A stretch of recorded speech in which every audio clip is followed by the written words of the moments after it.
Welcome back to In Ohio Country. Today we're on the north shore of Grand Lake St. Mary's in beautiful Salina, Ohio. And joining me now is Jonny Dicke. Johnny, a longtime farmer in this area. Johnny, how you doing today? I'm doing great today. How are you doing? I'm doing excellent. And I'm here with you. This is fantastic.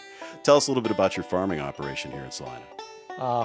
I started farming back when with my dad a long time ago when I was in 4-H and FFA.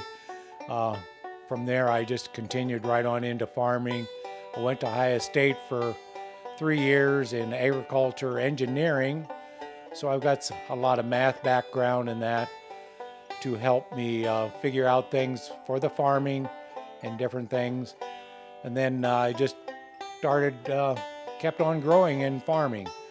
Today I'm farming about 900 acres, mainly corn and soybeans, all no-till with cover crops, and my son's got a steer operation, so that's the number of livestock that we've got. So, Johnny, you mentioned you started somewhere around 13 years old, and you've been around the industry for a long time. You've seen a lot of changes. What are some of the more significant changes you've seen as far as technology is concerned? A lot of the technology back then, you read about.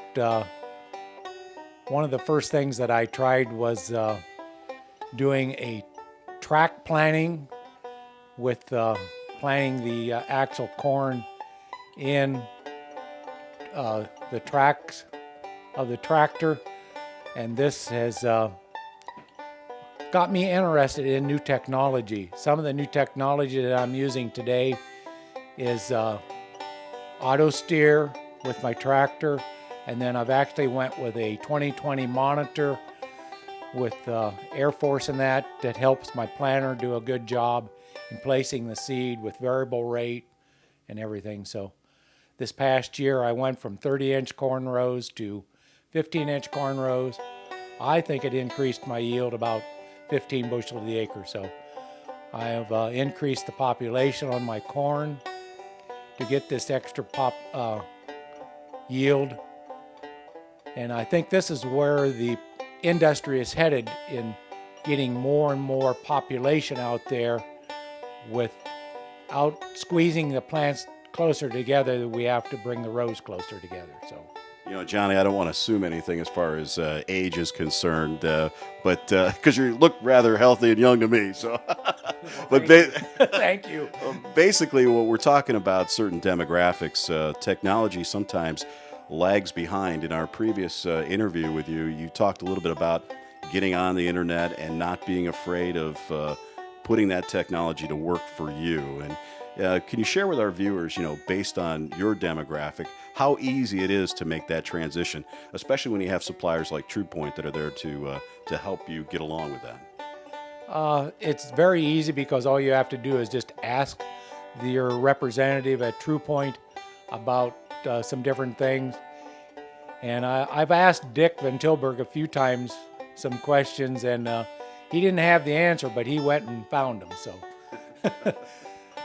it is very easy. They're very good to work with in that, to come up with answers and point me in the right direction. Johnny, since you're a farmer that's actively involved in acreage that actually is part of the Grand Lake St. Mary's watershed, share with us some of your feelings about the direction in which they're heading to bring back that body of water here in the state of Ohio. When I was on the Grand Lake Joint Board, I got the feeling that, I understood back then that to keep the soil on the farm, you need to go to no-till. Well, they were just starting to touch on cover crops back then, and here just lately I got more interested in cover crops, and Dick Van Tilburg encouraged me to go to the Ohio No-Till Conference down at Plain City, and that's where I found out more and more about cover crops, incorporated them into my farming operation to keep my soil and my nutrients on the farm.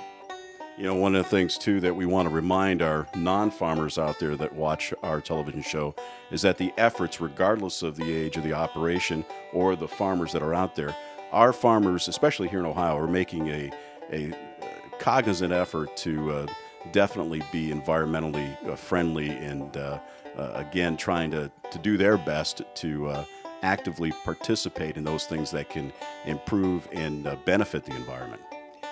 Yes, I was surprised. I met Jim Horman over at the Central Service Building in Mercer County, about a month ago, and he is stating that more and more farmers are incorporating cover crops in their operation this year to come in compliance and keep their soil on the farm and their nutrients. So it is something that the farmers are trying to do their best to come up with ways of preventing the soil loss and the nutrients to get into Grand Lake St. Mary's. So it is something that the farmers are doing. Well, Jonny, before we let you go, I want to say thank you for joining us, but more importantly, happy anniversary. What are you going to do for the wife tonight? We've got a favorite place that we like to go down in Cincinnati, and we're going there and staying overnight and having a great meal. Yes, and this is our 48th anniversary. We've got some big plans for our 50th. We're going to take the whole family on a cruise, I think. So, Well, congratulations. And once again, Jonny, thanks for joining us. thank you for coming into my home and having this interview. Hey, that's going to do it for this week's edition of In Ohio Country Today. Check us out on the web at inohiocountry.com. That's in Ohio